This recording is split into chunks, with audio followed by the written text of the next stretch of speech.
ನಮಸ್ಕಾರ. ಇದು ಜಾಣ ಸುದ್ದಿ, ವಿಜ್ಞಾನ, ವಿಚಾರ ಹಾಗೂ ವಿಸ್ಮಯಗಳ ಧ್ವನಿ ಪತ್ರಿಕೆ. ದಿನದಿನವೂ ವಿಜ್ಞಾನ.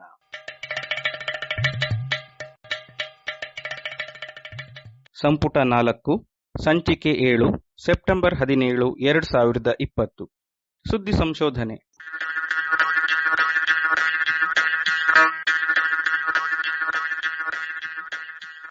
ನೆರವು ಪ್ರಗತಿ ಟ್ರಸ್ಟ್ ಕೋಲಾರ.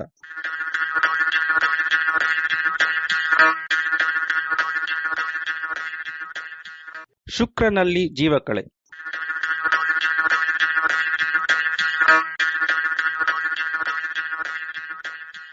ಮೊನ್ನೆ ನೇಚರ್ ಪತ್ರಿಕೆಯಲ್ಲಿ ಪ್ರಕಟವಾದೊಂದು ಸುದ್ದಿ ಶುಕ್ರ ಗ್ರಹದಲ್ಲಿ ಅರ್ಥಾತ್ ವೀನಸ್ ಗ್ರಹದಲ್ಲಿ ಜೀವಿಗಳು ಇದ್ದಿರಬಹುದೇ ಎನ್ನುವ ಕೌತುಕಮಯವಾದ ಪ್ರಶ್ನೆಯನ್ನು ಎತ್ತಿದೆ.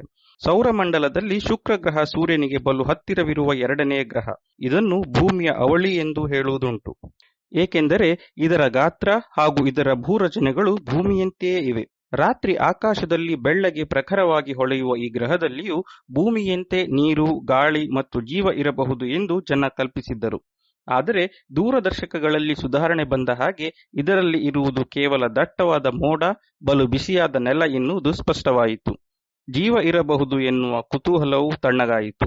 ಆದರೂ ನೆಲದಲ್ಲಿ ಇಲ್ಲದಿದ್ದರೂ ಶುಕ್ರ ಗ್ರಹವನ್ನು ವರ್ಷದ ಎಲ್ಲಾ ದಿನಗಳಲ್ಲಿಯೂ ಆವರಿಸಿರುವ ಮೋಡಗಳಲ್ಲಿಯಾದರೂ ಜೀವ ಇರಬಹುದು ಎನ್ನುವ ಆಸೆ ಉಳಿದಿತ್ತು.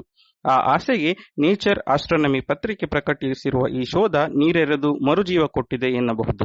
ಈ ಶೋಧ ಶುಕ್ರ ಗ್ರಹದ ಮೋಡಗಳಲ್ಲಿ ಫಾಸ್ಫಿನ್ ಎನ್ನುವ ರಾಸಾಯನಿಕ ಇರಬಹುದು ಎನ್ನುವ ಕುರುಹುಗಳನ್ನು ಪತ್ತೆ ಮಾಡಿದೆ. ಶುಕ್ರ ಗ್ರಹ ಭೂಮಿಯಲ್ಲಿ ಅವಳಿ ಎಂದೇ ಅಲ್ಲವೇ? ಅದರ ಅರ್ಥ ಇಷ್ಟೇ: ಸೌರಮಂಡಲದಲ್ಲಿ ಇರುವ 8 ಗ್ರಹಗಳಲ್ಲಿ ಭೂಮಿಯ ಜೊತೆಗೆ ಶಿಲೆಗಳಿರುವ 4 ಗ್ರಹಗಳು, ಕೇವಲ ಅನಿಲದ ಚೆಂಡುಗಳಾಗಿರುವ 4 ಗ್ರಹಗಳಿವೆ. ಇವುಗಳಲ್ಲಿ ಬುಧ, ಶುಕ್ರ ಹಾಗೂ ಮಂಗಳ ಭೂಮಿಯಂತೆಯೇ ಕಲ್ಲು, ಮಣ್ಣಿನಿಂದ ತುಂಬಿರೋ ಗ್ರಹಗಳು.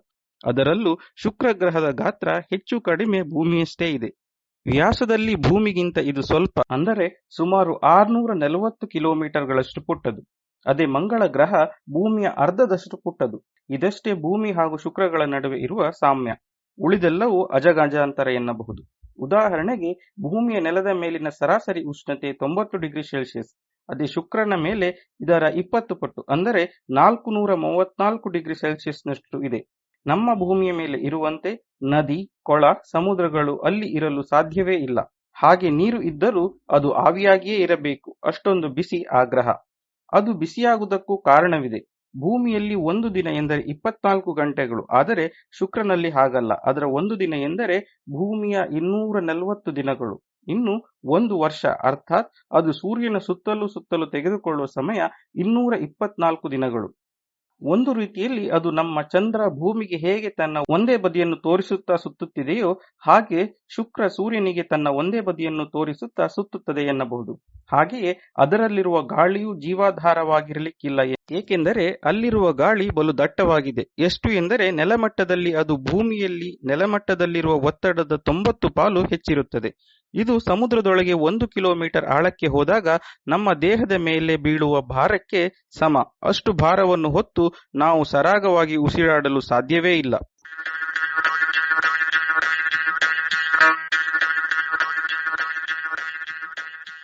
ಹೋಗಲಿ, ಗಾಳಿಯ ಒತ್ತಡವನ್ನು ಹೇಗಾದರೂ ತಡೆದುಕೊಳ್ಳೋಣ ಎಂದರೆ ಅದೂ ಆಗದು. ಏಕೆಂದರೆ ಆ ಗಾಳಿಯ ಸ್ವರೂಪವೇ ಬೇರೆ. ಶುಕ್ರ ಗ್ರಹದ ವಾಯುಮಂಡಲದಲ್ಲಿ 96.5% ಕೇವಲ ಕಾರ್ಬನ್ ಡೈಆಕ್ಸೈಡು. ಶುಕ್ರ ಗ್ರಹದ ವಾಯುಮಂಡಲದಲ್ಲಿ 96.5% ಕೇವಲ ಕಾರ್ಬನ್ ಡೈಆಕ್ಸೈಡು. ಹೌದು, ನಾವು ಉಸಿರಾಡಿ ಹೊರಗೆ ಬಿಡುತ್ತೇವಲ್ಲ, ಅದೇ ಕಾರ್ಬನ್ ಡೈಆಕ್ಸೈಡು. ಹಾಗೆಯೇ ಬೆಂಕಿ ಬಿದ್ದ ಮನೆಯೊಳಗೆ ಉಸಿರುಗಟ್ಟಿಸಿ ಕೊಲ್ಲುತ್ತದೆಯಲ್ಲ, ಅದೇ ಕಾರ್ಬನ್ ಡೈಆಕ್ಸೈಡು. ಹಸಿರು ಮನೆ ಪರಿಣಾಮವನ್ನುಂಟು ಮಾಡಿ ಭೂಮಿಯನ್ನು ಹೆಚ್ಚು ಹೆಚ್ಚು ಬಿಸಿಯಾಗುವಂತೆ ಮಾಡುತ್ತಿದೆಯಲ್ಲ, ಅದೇ ಕಾರ್ಬನ್ ಡೈಆಕ್ಸೈಡು. ಭೂಮಿಯಲ್ಲಿ ಈ ಕಾರ್ಬನ್ ಡೈಆಕ್ಸೈಡು ಕೇವಲ 2% ಇದೆ. ಇದು ದಿಪ್ಪಟ್ಟು. ಆದರೆ ಭೂಮಿಯ ಹವಾಗುಣ, ಜೀವಿಗಳ ಇರವು ಎಲ್ಲವೂ ಹದಗೆಡುತ್ತದೆ ಎಂಬ ಭಯವಿದೆಯಷ್ಟೇ. ಇನ್ನು ಇದಕ್ಕಿಂತಲೂ 40 ಪಟ್ಟು ಹೆಚ್ಚು ಕಾರ್ಬನ್ ಡೈಆಕ್ಸೈಡ್ ಇರುವ ಕಡೆ ಜೀವಿ ಉಳಿಯುವುದೇ? ಇದರ ಜೊತೆಗೆ ಶುಕ್ರನ ವಾತಾವರಣದಲ್ಲಿ ಜೀವಾಧಾರ ಎನಿಸಿದ ಆಕ್ಸಿಜನ್ ಇಲ್ಲವೇ ಇಲ್ಲ. ಅಲ್ಲಿನ ಗಾಳಿಯ ಉಳಿದ 4% ಬಹುಪಾಲು ನೈಟ್ರೋಜನ್ ಮತ್ತು ನಾವು ಇಲ್ಲಿ ವಾಯು ಮಾಲಿನ್ಯವನ್ನು ಉಂಟು ಮಾಡುತ್ತದೆ ಎನ್ನುವ ಸಲ್ಫರ್ ಡೈಆಕ್ಸೈಡು. ನೀರಾವಿ 1% ಇಲ್ಲ. ಇದು ಶುಕ್ರನ ವಾತಾವರಣ. ಇಂತಹ ವಾತಾವರಣದಲ್ಲಿ ಜೀವಿ ಇರುವುದು ಕಷ್ಟ ಎನ್ನುವುದು ಸಾಮಾನ್ಯ ತರ್ಕ. ಆದರೆ ಭೂಮಿಯಲ್ಲಿಯೂ ಕೂಡ ಬಲು ಕಠಿಣವೆನಿಸಿದ ಕೆಲವು ವಾತಾವರಣದಲ್ಲಿಯೂ ಜೀವಿ ಬದುಕಿರುವುದನ್ನು ಕಂಡಿದ್ದೇವೆ. ಉದಾಹರಣೆಗೆ, ಆಕ್ಸಿಜನ್ ಇಲ್ಲದಾಗಲೂ ಕೆಲವು ಬ್ಯಾಕ್ಟೀರಿಯಾಗಳು, ಸೂಕ್ಷ್ಮಜೀವಿಗಳು ಉಸಿರಾಡಬಲ್ಲವು. ಕಾರ್ಬನ್ ಡೈಆಕ್ಸೈಡ್ ಅನ್ನು ಸ್ವಲ್ಪ ಮಟ್ಟಿಗೆ ಬಳಸಿಕೊಂಡು ಬದುಕಿರಬಲ್ಲವು. ಇಂಥವನ್ನು ನಾವು ಅವಾಯು ಆಧಾರಿತ ಉಸಿರಾಟ ಎನ್ನುತ್ತೇವೆ. ಇಂತಹ ಉಸಿರಾಟವನ್ನು ಬಳಸಿಕೊಂಡು ಬದುಕುವ ಜೀವಿಗಳು ಲ್ಯಾಕ್ಟಿಕ್ ಆಮ್ಲ ಅಥವಾ ಆಲ್ಕೋಹಾಲ್ ಅನ್ನು ತಯಾರಿಸುತ್ತವೆ. ಇವನ್ನು ಹುದುಗುವಿಕೆ ಎನ್ನುತ್ತೇವೆ. ಶುಕ್ರನ ನೆಲದಲ್ಲಿ ಜೀವಿಗಳು ಇಲ್ಲದಿರಬಹುದು, ಆದರೆ ಮೋಡದಲ್ಲಿ ಇರಬಹುದೋ? ಅಲ್ಲಿನ ಕಾರ್ಬನ್ ಡೈಆಕ್ಸೈಡ್, ನೈಟ್ರೋಜನ್ ಅನ್ನು ಬಳಸಿಕೊಂಡು ಬದುಕುವಂತಹ ಜೀವಿಗಳು ಅಲ್ಲಿ ವಿಕಾಸವಾಗಿದ್ದಿರಬಹುದೋ? ಈ ಪ್ರಶ್ನೆಗೆ ಉತ್ತರ ಸಿಗುವುದು ಕಷ್ಟವೇ. ಏಕೆಂದರೆ ಭೂಮಿಯಿಂದ ದಿಟ್ಟಿಸಿ ನೋಡಿದರೆ ಎಂತಹ ಶುಕ್ರದೃಷ್ಟಿ ಇರುವವರೆಗೂ ಕಾಣುವುದು ಕೇವಲ ಮೋಡಗಳು. ಮೋಡಗಳಾಚೆಗೆ ಶುಕ್ರನ ನೆಲದ ಮೇಲೆ ಏನಿದೆ ಎಂದು ನಮಗೆ ಸ್ಪಷ್ಟವಾಗಿದ್ದೇ 1960ರಿಂದ ಈಚೆಗೆ. ಅಲ್ಲಿಗೆ ಹೋದ ಸೋವಿಯತ್ ರಷ್ಯಾದ ವೆನೆರಾ ಹಾಗೂ ಅಮೆರಿಕದ ಮರಿನರ್ ಶೋಧ ನೌಕೆಗಳು ಕಳಿಸಿದ ಮಾಹಿತಿಯಿಂದ. ಅನಂತರ ಹಲವು ಶೋಧ ನೌಕೆಗಳು ಶುಕ್ರ ಗ್ರಹದ ನೆಲವನ್ನು ಮುಟ್ಟಿವೆ. ಅಲ್ಲಿನ ನೆಲದ ಸ್ವರೂಪ, ಗುಣ, ರಾಸಾಯನಿಕ ರಚನೆ ಎಲ್ಲವನ್ನೂ ತಿಳಿಸಿಕೊಟ್ಟಿವೆ. ಅಲ್ಲಿ ಸಾಕಷ್ಟು ಜ್ವಾಲಾಮುಖಿಗಳಿದ್ದವು ಎನ್ನುವ ಕುರುಹುಗಳ ಹೊರತಾಗಿ ಜೀವದ ಒಂದಿಷ್ಟು ಸೂಚನೆಯೂ ಸಿಕ್ಕಿರಲಿಲ್ಲ.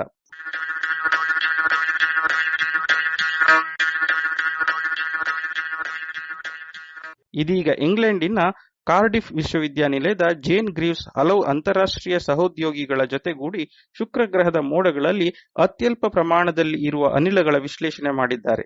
ಈ ಮೋಡಗಳಲ್ಲಿ ಫಾಸ್ಫಿನ್ ಎನ್ನುವ ಅನಿಲ ಇದೆ ಎನ್ನುವುದನ್ನು ಪತ್ತೆ ಮಾಡಿದ್ದಾರೆ. ಈ ಅನಿಲ ಅಲ್ಲಿ ರಾಸಾಯನಿಕ ಕ್ರಿಯೆಗಳಿಂದಷ್ಟೇ ಹುಟ್ಟಿದ್ದರೆ ಇರುತ್ತಿದ್ದಕ್ಕಿಂತಲೂ ಹೆಚ್ಚಿನ ಪ್ರಮಾಣದಲ್ಲಿ ಕಾಣಸಿಕ್ಕಿದೆಯಂತೆ. ಈ ಅಧಿಕ ಪ್ರಮಾಣಕ್ಕೆ ಬೇರೇನು ಕಾರಣ ಎನ್ನುವುದು ಈಗ ಕುತೂಹಲ ಹುಟ್ಟಿಸಿದೆ. ಅದು ರಾಸಾಯನಿಕ ಕ್ರಿಯೆ ಅಲ್ಲದೆ ಜೈವಿಕ ಕ್ರಿಯೆಯಿಂದ ಹುಟ್ಟಿರಬಹುದೇ? ಹಾಗಿದ್ದರೆ ಅಲ್ಲಿ ಜೀವ ಇರಬಹುದೇ? ಇದ್ದರೆ ಅದರಲ್ಲಿ ನಡೆಯುತ್ತಿರುವ ಕ್ರಿಯೆಗಳು ನಮ್ಮಲ್ಲಿ ನಡೆಯುವುದಕ್ಕಿಂತ ಭಿನ್ನವೂ? ಇಂಥ ಹಲವಾರು ಪ್ರಶ್ನೆಗಳು ಎದ್ದಿವೆ.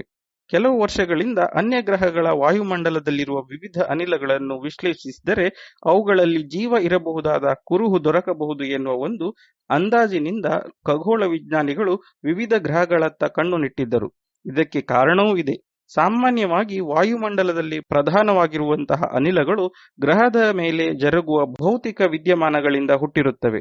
ಈ ವಿದ್ಯಮಾನಗಳು ಒಂದೇ ತೆರನಾಗಿರುವುದರಿಂದಾಗಿ ಅವುಗಳ ಪ್ರಮಾಣದಲ್ಲಿ ಅತೀವ ಬದಲಾವಣೆಗಳು ಆಗುವುದಿಲ್ಲ. ಒಂದು ಸಮತೋಲನ ಇದ್ದೇ ಇರುತ್ತೆ. ಆದರೆ ಅಲ್ಪ ಪ್ರಮಾಣದಲ್ಲಿ ಇರುವ ಅನಿಲಗಳ ಕಥೆ ಹೀಗಲ್ಲ. ಅವುಗಳಲ್ಲಿ ಯಾವುದಾದರೂ ಅತಿ ಹೆಚ್ಚು ಕಡಿಮೆ ಆಗುತ್ತಿದೆ ಎಂದರೆ ಅದಕ್ಕೆ ಬೇರೆ ಏನೋ ಕಾರಣ ಇರಬೇಕು. ಆ ಅನಿಲಕ್ಕೂ ಜೀವಿಗಳ ಚಟುವಟಿಕೆಗೂ ಸಂಬಂಧ ಇದೆ ಎಂದಾದರೆ ಈ ಏರುಪೇರುಗಳಿಗೆ ಜೀವಿಗಳೇ ಕಾರಣ ಎಂದು ಊಹಿಸಬಹುದು. ಹೀಗಾಗಿ ವಿವಿಧ ಗ್ರಹಗಳ ವಾಯುಮಂಡಲದಲ್ಲಿ ಏನೇನು ಇವೆ, ಇವುಗಳ ಪ್ರಮಾಣದಲ್ಲಿ ಏನೇನು ವ್ಯತ್ಯಾಸ ತೋರ್ಪಡುತ್ತದೆ ಎನ್ನುವುದರ ಬಗ್ಗೆ ವಿಜ್ಞಾನಿಗಳಿಗೆ ಕುತೂಹಲವಿದೆ. ಶುಕ್ರ ಗ್ರಹದ ವಾತಾವರಣವನ್ನು ಇವರು ರೋಹಿತ ದರ್ಶಕಗಳ ಮೂಲಕ ವಿಶ್ಲೇಷಿಸಿದಾಗ ಅದರಲ್ಲಿ ಫಾಸ್ಫೀನು ಇದ್ದಿರಬಹುದಾದ ಸೂಚನೆಗಳು ದೊರಕಿವೆ. ಫಾಸ್ಫೀನು ರಂಜಕದ ಜೊತೆಗೆ 3 ಹೈಡ್ರೋಜನ್ ಅಣುಗಳು ತುಳುಕಿಕೊಂಡು ರೂಪುಗೊಂಡ ಒಂದು ರಾಸಾಯನಿಕ. ಭೂಮಿಯಲ್ಲಿ ಇದು ನೈಸರ್ಗಿಕವಾಗಿ ಬಲು ಅಪರೂಪವಾಗಿ ದೊರೆಯುತ್ತದಷ್ಟೇ. ಸುಣ್ಣದ ಕಲ್ಲುಗಳ ಜೊತೆಗೆ ಗಂಧಕದ ಆಮ್ಲ ಹಾಗೂ ಇತರೆ ವಸ್ತುಗಳು ಪ್ರತಿಕ್ರಿಯಿಸಿದಾಗಲೂ ಸ್ವಲ್ಪ ಫಾಸ್ಫೀನು ಹುಟ್ಟುತ್ತದೆ. ಆದರೆ ಇದರ ಅಂಶ ಬಹಳ ಕಡಿಮೆ. ಬ್ಯಾಕ್ಟೀರಿಯಾಗಳ ಚಟುವಟಿಕೆಯಿಂದಲೂ ಇದು ಹುಟ್ಟುತ್ತದೆ. ನಾವು ಭೂಮಿಯಲ್ಲಿ ಅತಿ ಹೆಚ್ಚು ಕಾಣುವುದು ಇಂತಹ ಜೈವಿಕ ಫಾಸ್ಫೀನ್ ಅನ್ನು. ಇದಲ್ಲದೆ ಮಾನವ ಯುದ್ಧದಲ್ಲಿ ವೈರಿಗಳನ್ನು, ಹೊಲದಲ್ಲಿ ಕೀಟಗಳನ್ನು ಕೊಲ್ಲುವುದಕ್ಕೂ ಫಾಸ್ಫೀನ್ ಅನ್ನು ಬಳಸಿದ್ದುಂಟು. ಶುಕ್ರನ ಮೋಡಗಳ ರೋಹಿತದಲ್ಲಿ ಈ ಫಾಸ್ಫೀನು ಇದ್ದರೆ ಕಾಣುವ ಒಂದು ಗೆರೆ ಬಲು ಪ್ರಖರವಾಗಿ ಕಂಡಿದೆ. ಇದನ್ನು ವಿಶ್ಲೇಷಿಸಿದಾಗ ಅಲ್ಲಿನ ಗಾಳಿಯಲ್ಲಿ ಪ್ರತಿ 10 ಲೀಟರ್ನಲ್ಲಿ ಸುಮಾರು 2 ಮಿಲಿಲೀಟರ್ನಷ್ಟು ಈ ಅನಿಲ ಇರಬಹುದು ಎನಿಸಿದೆ. ಇಷ್ಟು ಪ್ರಮಾಣದಲ್ಲಿ ಈ ಅನಿಲ ಉಂಟಾಗುವಂತಹ ಯಾವುದೇ ರಾಸಾಯನಿಕ ಕ್ರಿಯೆಯು ಅಲ್ಲಿನ ಮೋಡಗಳಲ್ಲಿ ಸಾಧ್ಯವಿಲ್ಲ ಎನ್ನುವುದು ವಿಜ್ಞಾನಿಗಳ ತರ್ಕ. ಸಾಮಾನ್ಯವಾಗಿ ಮಿಂಚು, ಜ್ವಾಲಾಮುಖಿಗಳು ಸಿಡಿದಾಗ ಅಥವಾ ಉಲ್ಕೆಗಳು ಬಂದು ವಾಯುಮಂಡಲಕ್ಕೆ ಬಡಿದಾಗ ಉಂಟಾಗುವ ಕ್ರಿಯೆಗಳಿಂದ ಫಾಸ್ಫೀನು ಹುಟ್ಟಬೇಕು. ಆದರೆ ಶುಕ್ರನ ವಾಯುಮಂಡಲದಲ್ಲಿ ಇದಕ್ಕೆ ಬೇಕಾದಂತಹ ಪರಿಸ್ಥಿತಿಗಳು ಇಲ್ಲ. ಅಂದರೆ ಇದಕ್ಕೆ ಮೂಲ ನಮಗೆ ತಿಳಿಯದ ಇನ್ಯಾವುದೋ ವಿದ್ಯಮಾನ ಇಲ್ಲವೇ ಜೈವಿಕ ಕ್ರಿಯೆಯೂ ಇರಬಹುದು ಎಂದು ಇವರು ತರ್ಕಿಸಿದ್ದಾರೆ. ಈ ಊಹೆಯೇ ಈಗ ಸುದ್ದಿ ಮಾಡಿದೆ. ಹಾಗಿದ್ದರೆ ಶುಕ್ರನಲ್ಲಿ ಜೀವ ಇರಬಹುದು? ಗೊತ್ತಿಲ್ಲ. ಇದನ್ನು ಖಚಿತ ಮಾಡಿಕೊಳ್ಳಬೇಕು ಎಂದರೆ ಶುಕ್ರನ ಮೋಡಗಳಿಂದ ಒಂದಿಷ್ಟು ತುಣುಕನ್ನು ಕದ್ದು ವಿಶ್ಲೇಷಿಸಬೇಕು. ಅಥವಾ ಅದರ ನೆಲದಲ್ಲಿ ಮಣ್ಣನ್ನು ಹೆಕ್ಕಿ ಫಾಸ್ಫೀನ್ ಹುಟ್ಟಿಸುವಂತಹ ವಸ್ತುಗಳು ಇರಬಹುದು ಎಂದು ಪರೀಕ್ಷಿಸಬೇಕು. ಇವು ಆಗುವವರೆಗೂ ಶುಕ್ರನಲ್ಲಿ ಫಾಸ್ಫೀನ್ ಜೈವಿಕ ಕ್ರಿಯೆಯಿಂದ ಹುಟ್ಟಿರಬೇಕು. ಹೀಗಾಗಿ ಅಲ್ಲಿ ಜೀವ ಇರಬಹುದು ಎನ್ನುವ ಊಹೆ ಕೇವಲ ಊಹೆ ಅಷ್ಟೇ.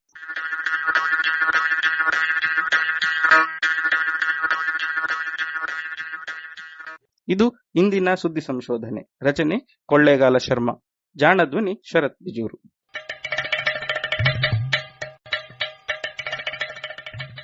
ಜಾಣ ಸುದ್ದಿಯ ಬಗ್ಗೆ ಸಲಹೆ ಸಂದೇಹಗಳು ಇದ್ದಲ್ಲಿ ನೇರವಾಗಿ 9886640328 ಈ ನಂಬರಿಗೆ ವಾಟ್ಸಪ್ ಮಾಡಿ, ಇಲ್ಲವೇ ಕರೆ ಮಾಡಿ.